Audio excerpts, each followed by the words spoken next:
This is a video for a very cute, basic, not too big flip alarm radio clock, or whatever you'd like to call it.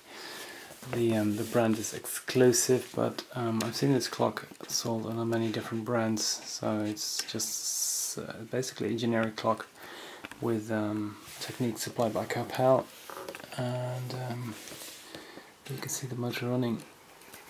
Let me just quickly show you the light working perfectly. It says MW UKW, but that's sort of like AM FM. Let me see.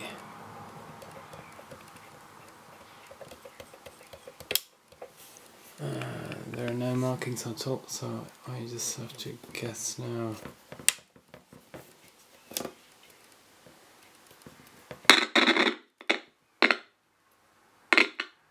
Yeah, so this is turns on the radio, and this switches between AM and FM basically.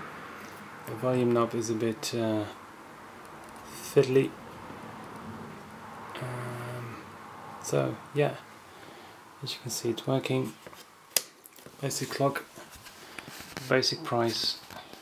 Thank you for watching.